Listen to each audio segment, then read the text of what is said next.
Welcome to A Fork in Time, the alternate history podcast.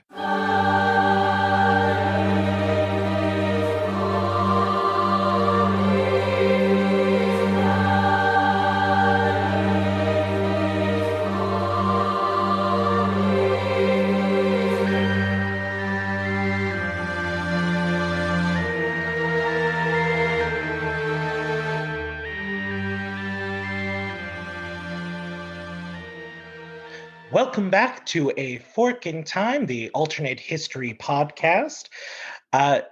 Today, it's a special triumvirate, if you will.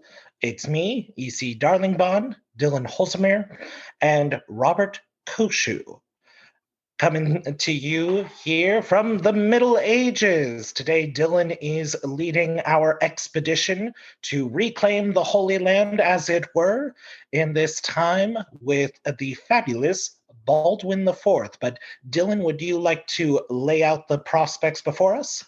Sure. So the setting is the late 12th century. We are in the Kingdom of Heaven, the Kingdom of Jerusalem. Baldwin, the Leper King, is somehow not dead, even though he keeps getting worse. Baldwin IV, to kind of set up our fork, was the king of Jerusalem in the late 12th century. On his deathbed, essentially from the moment he took the throne, everybody kind of knew what was going to happen. He did not have any kids of his own. What ended up happening in the real timeline is he gets diagnosed. He tries to marry his sister to a guy named William of Montferrat, who ends up dying of malaria after about a year of their marriage, manages to get Sibylle pregnant. So there is a presumptive heir to the throne. But William of Montferrat dies.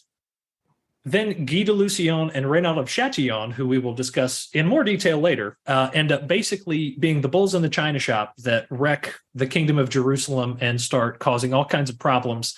There's a failed attack on Saladin in Egypt, and essentially Guy de Lusignan becomes Baldwin's last hope at any kind of stability in the Kingdom of Jerusalem. Guy de Lusignan then takes the Crusader army after Baldwin V, William of Montferrat's son, and the second king of Jerusalem in our timeline dies after about a year of even presumptive kingship, even though he's got a regency. Guy de Lusignan decides to walk his entire army up onto a barren plateau where Saladin has cut off all of the water supplies. You can imagine in a desert in the Levant, that's probably not a great way to start a battle. And then Saladin promptly defeats Guy de Lusignan in battle and essentially destroys the Kingdom of Jerusalem right then and there in 1187. The fork is that what if this character, William of Montferrat, did not die of malaria in 1177? What if he lived, for another decade or two and basically provided a figure of stability for the Kingdom of Jerusalem that is very much in need of a figure of some stability at this point in time? So that's kind of where we're sitting right now. And just to give you a bit of background on William of Montferrat and who this guy is, he was known as the Longsword. I love these medieval names. Everybody's the Great or the Fat or the Bald or the Longsword or the Confessor, just the most descriptive names you can imagine. He is a surprisingly well-connected figure. He's a cousin of King Henry II of England, King Louis VII of France, Frederick Barbarossa, the Emperor of the Holy Roman Empire. This is a guy who's got all of the connections in his back pocket if you ever need him. But he ends up dying before he can really, help out other than just getting Sibylle pregnant. The way that I kind of see the beginnings of the fork, if William of Montferrat survives April of 1177, Baldwin IV was planning an attack on Saladin, who had just taken over the Fatimid Sultanate in Egypt for that summer and early fall. So with William of Montferrat out of the picture, now he's got other generals that he's got to rely on. The attack ends up falling apart. Some of the Byzantines and other allies basically back out because they don't trust some of the other allies. But William of Montferrat's relations to all these, different cousins who are kings on the thrones of Europe may provide just enough stability for the Byzantines not to back out and this attack to go forward. It doesn't necessarily have to completely wipe Saladin out, but it provides enough of a roadblock on Saladin's road to consolidation that it may essentially allow the kingdom to survive a little bit longer.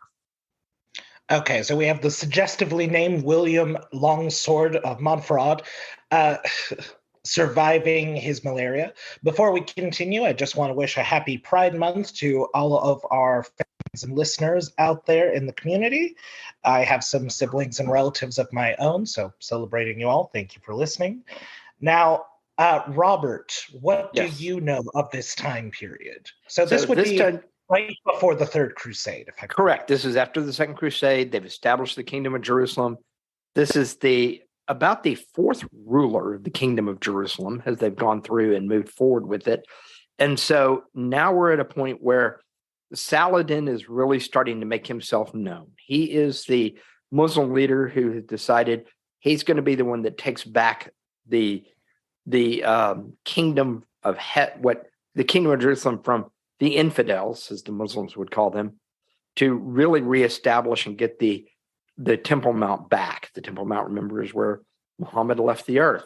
So we need to get that back. And so we're at the point now where they're really settling up to move forward. And Saladin is the latest of the Muslim leaders, but he's also the strongest as he's come through. He's coming out of Egypt. And so he is he is the first legitimate threat since they established the Kingdom of Jerusalem. And so that is really where the setup begins. And what I find interesting is Longsword is there. And if he's there, I'm totally in agreement that, first of all, Longsword would not have been stupid enough, and I'm just going to say that from a military history perspective, to run my men up onto a plateau with no water on it prior to a battle. That is just that is, hey, I'm going to be up here so you can lay siege to me and defeat me language. It's akin to in Texas history, we lose the Battle of Goliad because Fannin retreats up to a creek and stops with the creek at his back. You have nowhere to go at that point. So essentially getting backed into a corner. Oh, yeah. Now, just to provide some background on our major players. So beforehand, we have Baldwin IV. He is the leper king of Jerusalem. And basically nobody wanted him to be king initially because of his leprosy. Though he only had a dead right arm, people thought, well, maybe it's something else, but then it wasn't something else. They hid it. Yeah, and it essentially turns into the medieval equivalent of the dating game, where he is trying to find anyone to marry one of his siblings, Sibella, who is his full-blooded sister, as in they share the same parentage, but their parents annulled their marriage before his father became king of Jerusalem. I believe Almeric was his dad. Almeric was saying, let's try to find somebody else who can replace my son, but then he died, and then Baldwin kind of takes the quest up for a decade, much longer than anyone would expect a very stressed out person to survive with leprosy, trying to find somebody who everybody can agree to, because he really wants to retire. Like, I think that's pretty much the whole thread throughout his reign of, can anybody else take this job that won't cause massive disruption to the project of keeping the Holy Land? Dylan, Robert, would you say that is a fair assessment? Yeah, it's the dating game, because remember, the number one rule of all royalty females is to birth the heir and the spare. Exactly. And while Jerusalem could have queens, they needed to at least be married and share that, if I'm remembering correctly. Yep. And it's important to remember that, like, Jerusalem was not, when we look back at the Middle Ages, we think of this sort of the modern understanding of primogeniture. Okay, the oldest son inherits the whole shebang. It really wasn't like that in Jerusalem. What they had is they had a high council that essentially it was kind of understood that it was all going to stay in the familial line of succession, but the exact priority was kind of flexible. That actually is how Amalric basically got the throne and had to get, divorce or get annulled from Baldwin and Sibylla's mother, is because the nobles basically said, hey, we're cool with you, she's got to go. And that was kind of his condition. So there's also this constant, I was reading one source that talked about how they have basically what amount to all these Italian gigolos that are just coming in, trying to marry everybody, trying to get rich. So it's almost like a dating game show in terms of like trying to get Sibylla married off, and who are you going to find that's actually going to work? Except this time you're trying to find a serial killer because this person needs to be a warrior of some sort. Now, we have Guy de Lusignan, who is a first cousin of Henry II, or is he a cousin of Richard I? Exactly. Like, he is tied into the Plantagenets of England and their French possessions. Yeah, so Guy de Lusignan is actually basically, he's kind of a noble of some renown, but he's more in kind of the Italian area. He's sort of like a French Norman, and he's basically kind of a jumped up upstart that he's got some distant relation to the House of Anjou and some of the other ruling houses. But William of Montferrat is a direct first cousin to the three primary rulers of Western Europe, which is, Henry II Plantagenet, who starts essentially the peak of the Angevin, kings of England, Louis VII of France, and probably the most famous Holy Roman Emperor of all time, Frederick Barbarossa. So he's much more well connected than the guy who ends up becoming the final king of Jerusalem, Guy de Lusignan. Guy is basically, I heard one guy basically call him one of these gigolos that sort of comes in and tries to marry his way into the roulette wheel. Yes, Guy, as I was saying before we started, is somehow the worst and yet still survives for a long time because he seems to Baldwin just can't seem to get rid of him for some reason or another. But the other main player who we need to talk about is Sibylla, who is the full-blooded sister who married Guy in our timeline after being widowed by William. And even though she becomes Queen of Jerusalem, from what I've read, she wasn't an Eleanor of Aquitaine who was looking to be her own power. Rather, she was much more comfortable by having somebody else take the lead. Would that be a fair assessment? Yeah, she was primarily known for just kind of basically following along with whatever her mother kind of wanted, who was this much more sort of Eleanor of Aquitaine kind of power player behind the scenes, and sort of just kind of following along with whatever, the person in charge kind of really told her to do, at least from what I've read. Yeah, the ideal medieval bride, according to the royals of the time. Understood. And essentially, we have it to where both camps. So we're talking about Saladin, whose name is very complicated, so we're going to call him Saladin, even though other people might have familiarly called him, hey, it's Yusuf, it's Joe. We're going with Saladin. And then we have Baldwin IV later in our new timeline, William of Montferrat. And they're both leaders by consensus.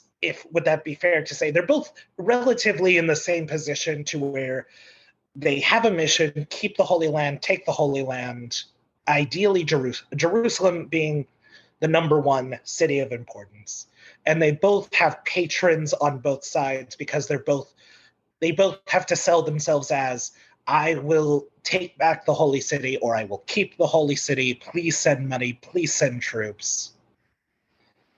Arguably, Saladin is in a better position because he's also the Sultan of the Ayyubid dynasty with holdings in Egypt. So he has his home country next door to him that he is arguably the ruler of, but is almost always having to think about the Crusades and the Crusader kings. Yeah, because the Crusades are coming to take the Holy Land no matter what at that point. Yeah, and in our timeline, when he does take Jerusalem, it is almost catastrophic for him because then everybody of his patrons, all of these differing Muslim kingdoms who are either Sunni or Shiite, who don't love the fact that he's Kurdish, among many things, say like, well, we now have Jerusalem. We will stop sending troops. We will stop sending money. And he has to say, oh, please, please keep sending this or else we're going to lose it to more Normans. So we have William of Longsword of Montreal. Can you say that for me one more time? What's his Montferrat. Montferrat. So we have William of Montferrat now in the leading position. His first son, Baldwin V, has passed away due to leprosy. He's married to Sibylla. He is now the king. He does not get malaria. We have Saladin there as the leader of the Muslim force. And we still have other characters like Guy de Lucian in the background, who's just like, oh, I could have been the king. We have Reynard of... Where was Reynard from? Chatillon, which is some town somewhere in France, I think. Right. And he was basically a land pirate, as far as I've heard it described. Like, Baldwin would keep trying to make peace deals with Saladin because they were both in this continual stalemate of just, well, one has resources, but the other one has the holy city and a port by the sea, and they're just constantly like angling in this weird dance. And Reynard keeps messing things up by attacking Muslim pilgrimages who are trying to visit Jerusalem.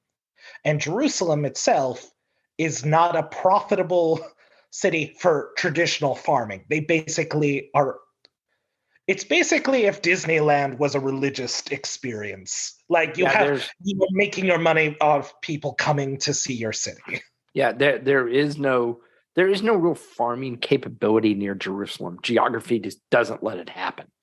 And so Jerusalem sits up on a hill surrounded by lower pieces geographically. And so because of development and other things, farming there is limited, and it had really been established as a cultural, religious, economic city since really the Roman times and before the Romans even. So just it's one of those cities that's in a really unique place where nothing is going to affect one way or the other. So I have a thought I want to throw out. Does Baldwin IV abdicate immediately upon the birth of Baldwin V and let William basically be the regent running the place? I think that's a possibility completely, particularly if his leprosy has really progressed. So he basically abdicates and William becomes, for all practical purposes, he's the regent. But Longsword becomes the king of Jerusalem for all practical purposes at that point. Yeah, actually, when I was kind of reading some background, he actually did ask William of Montferrat if he would be willing to assume the throne if he abdicated when they first proposed the marriage. I think at the time he had some pushback from some of the other nobles, but I think if you get into a situation where he's living longer than, a year into the marriage and he proves some stability, especially in military campaigns, I think you can certainly say he would be very akin to the way Baldwin would have ruled, and he would have, I think, made a very good regent, and then eventually outright king, assuming Baldwin V does only survive a year. I think the nobles, he's kind of the perfect person to spot into that slot where the nobles are happy with him. He's got enough connections. He has enough diplomatic ties to where he can ostensibly, as long as he doesn't die of malaria, keep the wheels turning and keep everything rocking and rolling in the Kingdom of Jerusalem. Okay, so we have Baldwin IV officially stepping down as King of Jerusalem. He says, this has been great. This was a nightmare of a job to deal with. And even though I'm good at this, I didn't want to be. My brother-in-law, Billy Longsword, is now the king. All hail Bill. And I'm going to retire. Cheers. Saladin now has a new opponent on the field, William of Montferrat, as the king of Jerusalem. So that's going to change his calculations. And Dylan, I believe you were going to lead us in the attempted invasion of Egypt, if you will. Yeah. So in early 1177, when William of Montferrat dies in our timeline, there's this big planned invasion of Egypt because Saladin originally was sort of Turkish origin, sort of kind of off, up in the Anatolian plain and Syria, sort of on the north end of Jerusalem. But there had been this Fatimid caliphate that was centered in Egypt. And I'm the name of the caliph is escaping me, but Saladin had actually essentially been this guy's right-hand man, his lead general. And the old Fatimid caliph had essentially he'd conquered a couple cities, done some cool stuff, and kind of then sat back on his laurels. Saladin actually basically usurped power from him right at the end of his life. And so this kind of, and this was in 1170, I think, when Saladin did this. So this is kind of an early important consolidation period for Saladin to get all of his power combined. Because like you said, he's got a lot of different people he's got to please. So an invasion of Egypt by the Crusader states at this kind of key moment before he's really consolidated his power would have been potentially one of the things to really kind of put a stop to him. I don't know that it would have outright taken him out of power, but it certainly would have put him on the back foot, having to react instead of trying to, essentially go and come and take back the holy city of Jerusalem. The Byzantines, assuming the attack on Egypt succeeded, would probably have taken over the city of Alexandria as some sort of, port city on the Nile and the Mediterranean, based on their old historic claims under the Ptolemaic dynasty of Egypt.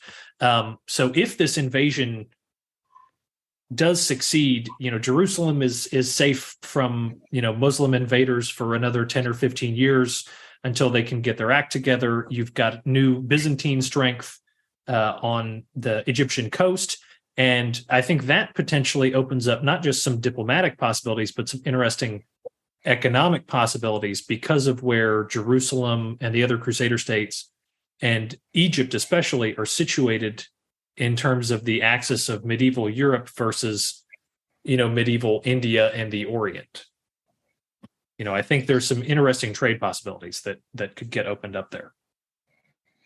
So do you propose that you could see Egypt maybe not taking the form of how a lot of these European nobles were to their own fiefdoms, to where it was very agrarian based, but maybe something more akin to an Italian city-state, such as Venice, to where the main facet of our industry is now trade. That is something we can go into now instead of just relying on money people are paying going on these pilgrimages to the holy city. I think William manages to negotiate out, like you said, deals with the county of Tripoli. So now we've got a port, a real port. Yeah, because that's really the key for Jerusalem, is having some kind of port that they can functionally use reliably. Okay, and Dylan, go on.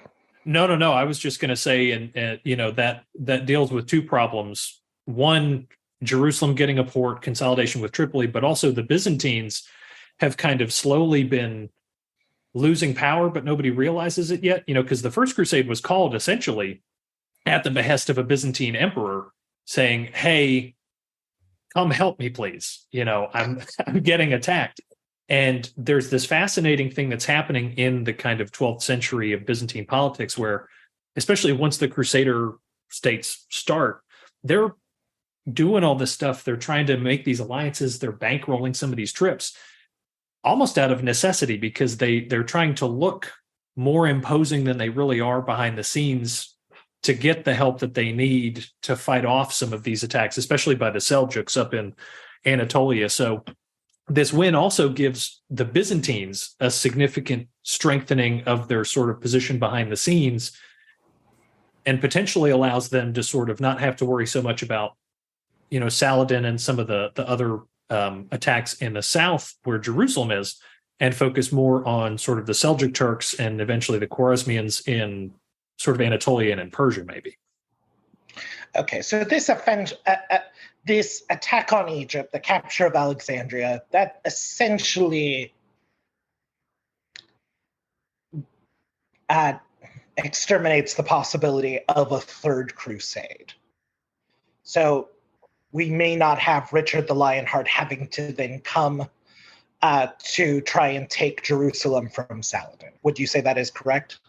As much as it pains me to admit that might eliminate the legend of Robin Hood, yeah, that's probably a pretty fair bet. Poor Richard. He hated England. He was always trying to get away. Once said he would sell England if he could, just to be a professional soldier, which ruins my comparison to the city of Tiberias, named after a Roman emperor who really didn't want to be one.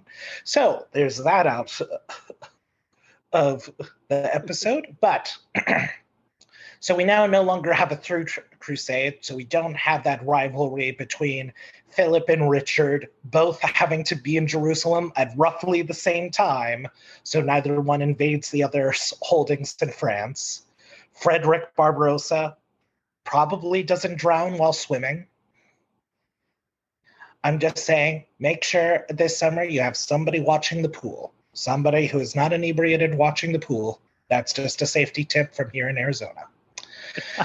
And we essentially don't have the power struggle. We are seeing more or less of a condensed nobility behind the project of William trying to now have a new heir to the throne after his firstborn son dies. Now, do you think he and Sibylla are able to have another child before she passes away? I would say, I mean, just based on history, more in all likelihood, yes, because she did actually end up having other children. I think she got remarried 2 or 3 times between William of Montferrat and Guy de Lusignan, and she had several children in there. They were just, they were infants essentially, and so they basically didn't come into the power struggle by the time the kingdom was essentially lost in our timeline. And plus, Billy Longsword clearly got his name for a reason, and he did manage to get Baldwin V in the oven in the year between when they got married and when he died of malaria. So I think at least there's a significant likelihood that there are multiple other potential heirs. They're heirs.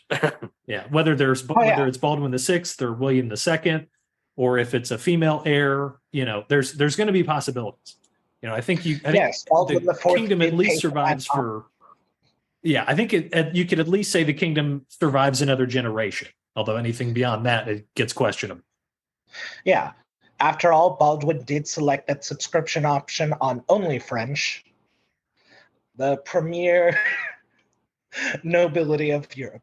But so William Longsword, unknown longsword heir who will eventually take over, provided nothing terrible happens.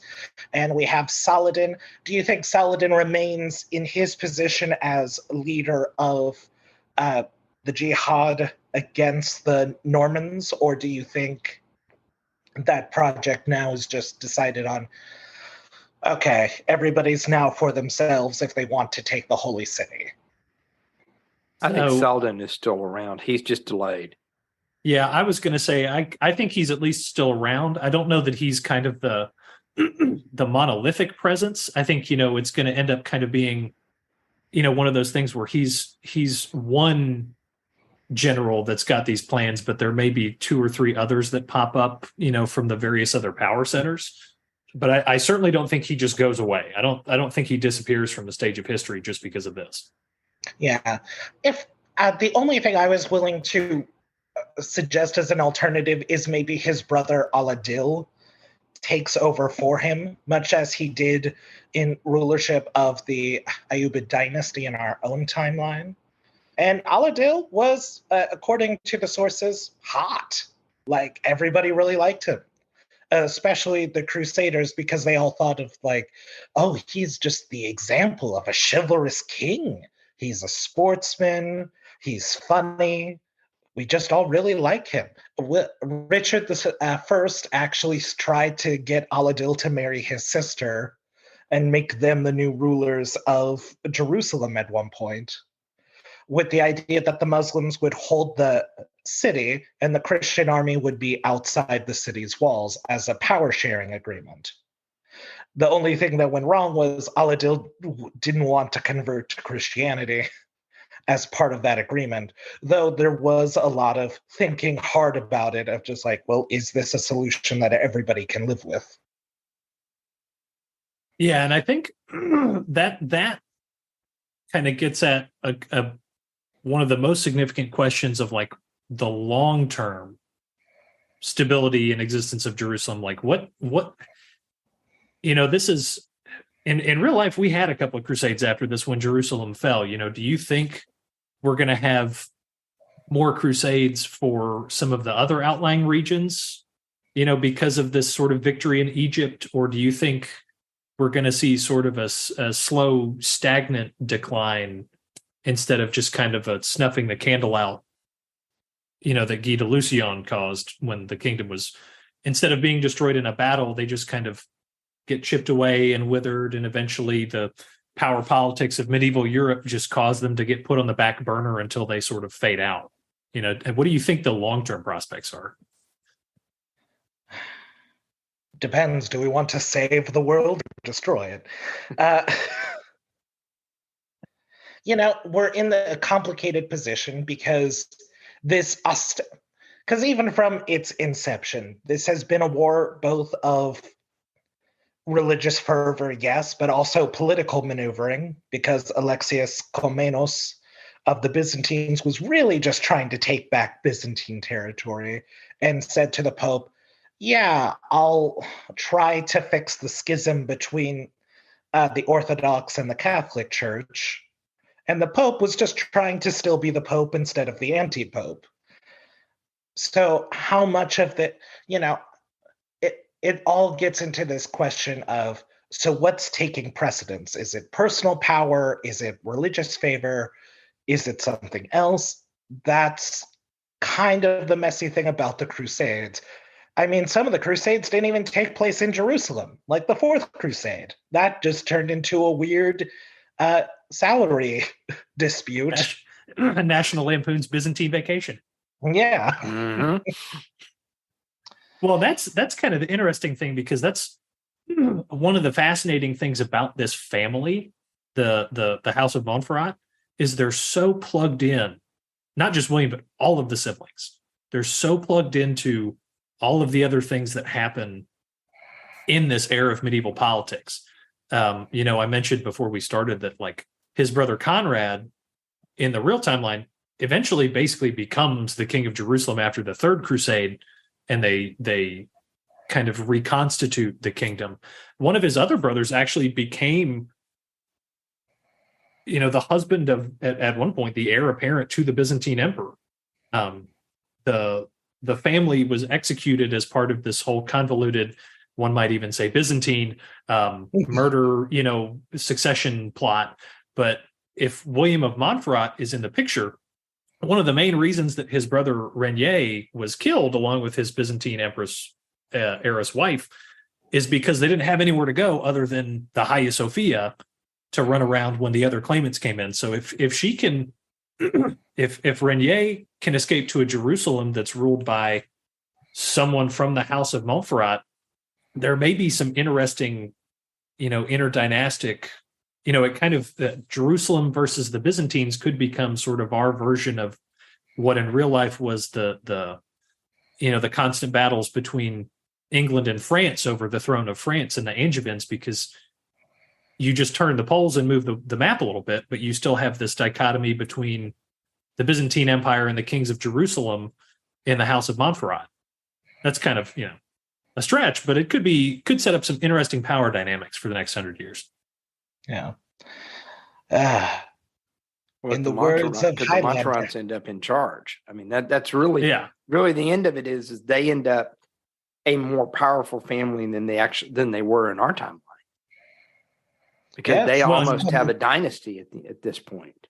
Yeah. Well, and you kind of start wondering what, if a consolidated House of Montferrat on the throne of Jerusalem, what does that do to some of the other conflicts? Like he's Henry II's cousin. He's the cousin of the King of France. Like which side of that inevitable fight does he decide to come in on? Do you end up having not necessarily a dual monarchy of England and France, but do you have sort of two different branches of the Angevins? Do you have the House of York on the English throne and the House of Lancaster on the French throne or something, some weird butterfly effect like that? There is one other thing that I kind of thought of, just because this like 40-year timeline that we've got where we're talking about is like full of, it's like the NBA dream team of medieval kings and generals. Because, if you say Jerusalem survives, another 30, 40 years, William of Montferrat, he's probably gone by the time you get into the 1200s, because his whole family pretty much dies in the 1190s. But his heir could very much, be ruling for another 10 or 20 years after that. Well, what happens in 1220 in the same sort of ballpark that we're playing around in?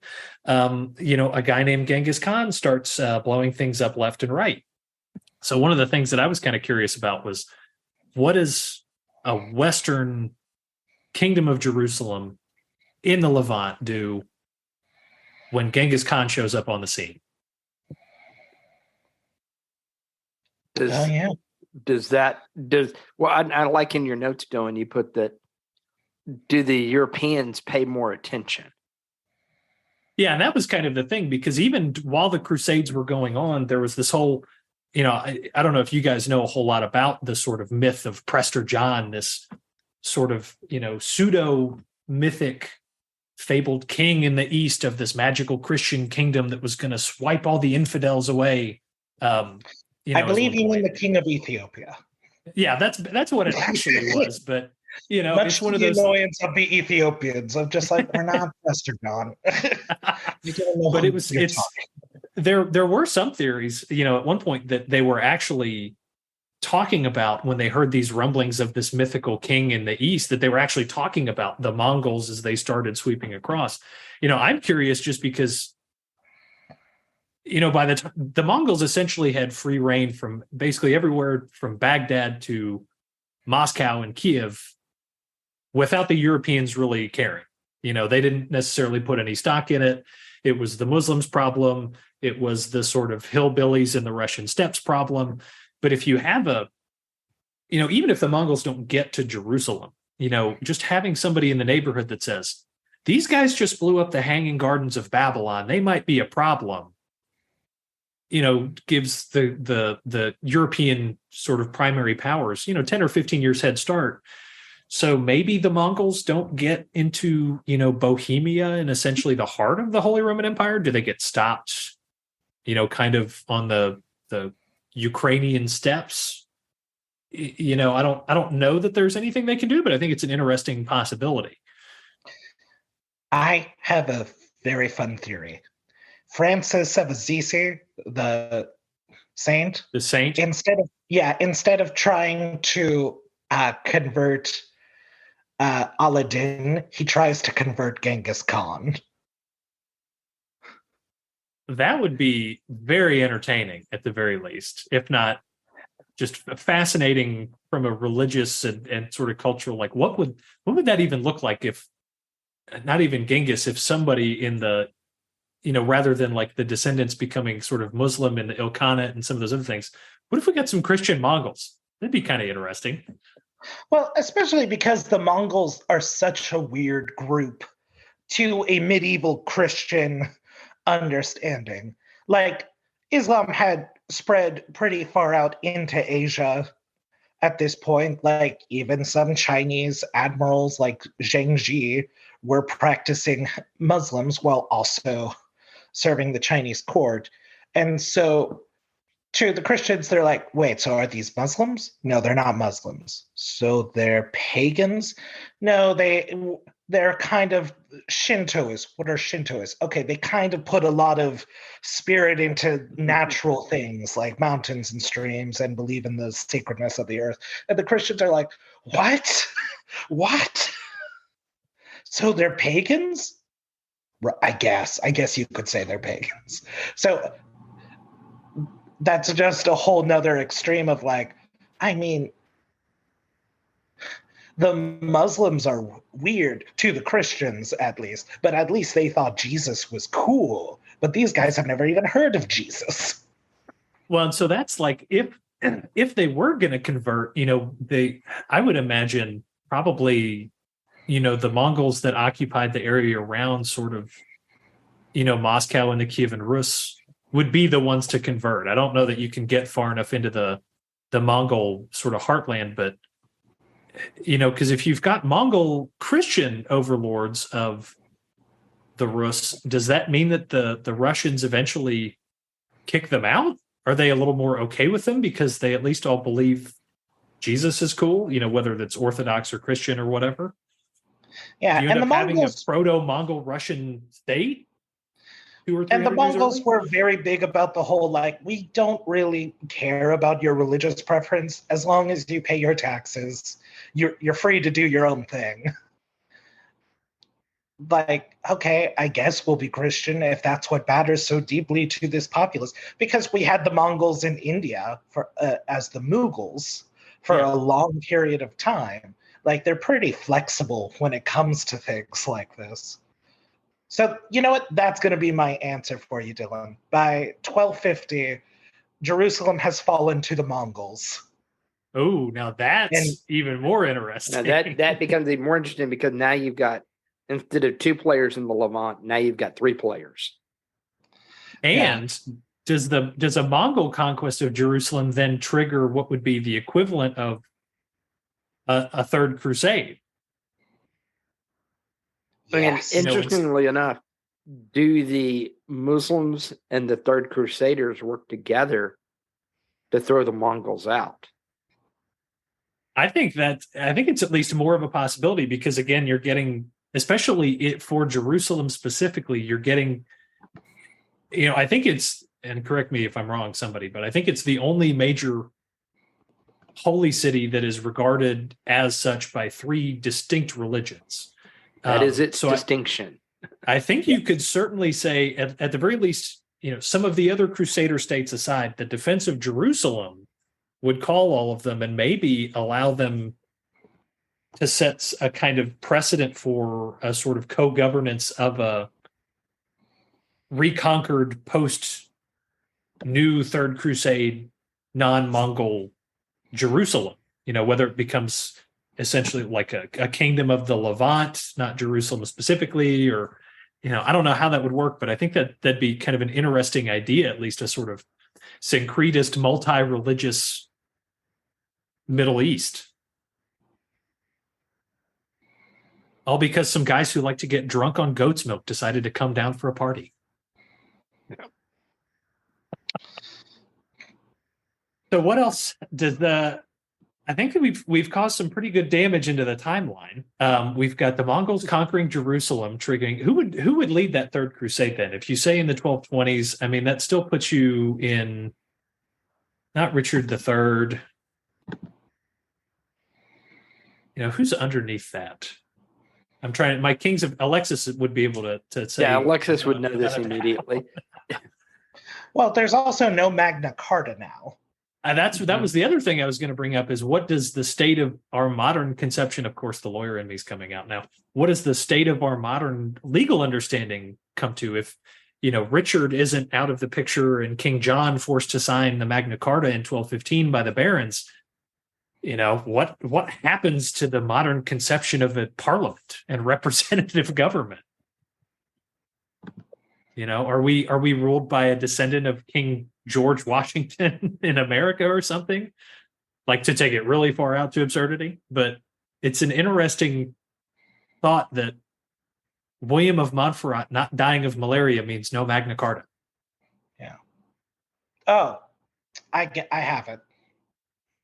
The Mongols appoint Maimonides to rule Jerusalem. That's possible. Out of a misconception of Jerusalem. Oh, he's Jewish. Jerusalem.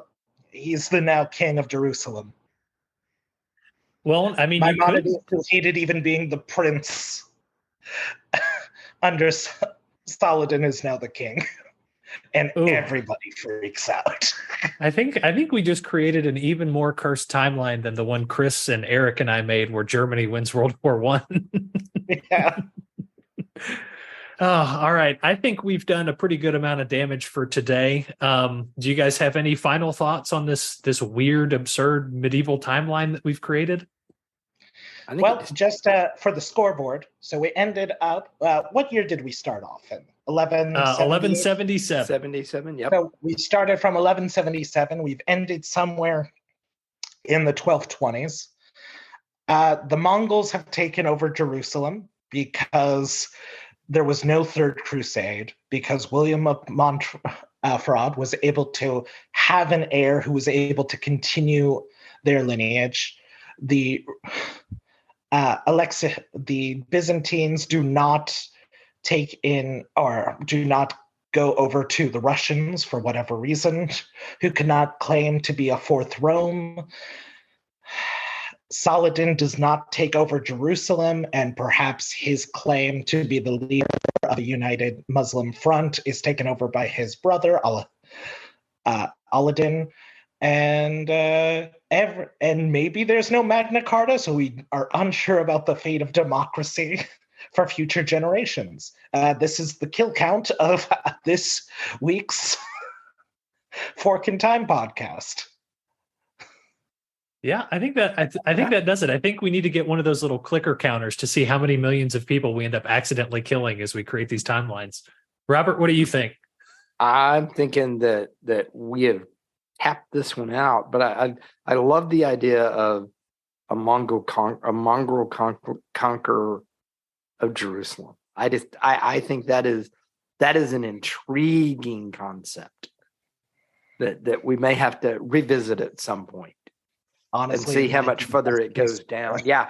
Well, because I think it's going to take us down a lot of different paths as you think about it. And I think it's entirely doable at this point because you've got somebody different. That, and if you're named Longsword, avoid the malaria. Because well, I mean, you can father multiple and lead a great military kingdom at the same time. Well, we haven't discounted the possibility that his long sword may have gotten him in trouble, whether it was malaria or something else. But we'll save that for the next episode because it is fun to go back to the Middle Ages instead of I know we tend to stick around in sort of the 19th to 20th centuries primarily, but it's kind of fun to go further back in time to see what we can do. Well, thank you again for joining us on A Fork in Time, the alternate history podcast. We're looking forward to mucking about in the Middle Ages just a little bit longer, and we hope you all have a great day. And if you find a fork in time, Robert, Dylan, what should you do? Take it. Or give it to the Mongols. Anywho, I'm E.C. Darlingbond. Robert Koshu. And I'm Dylan Holzheimer. Thank you for joining us. Have a great day.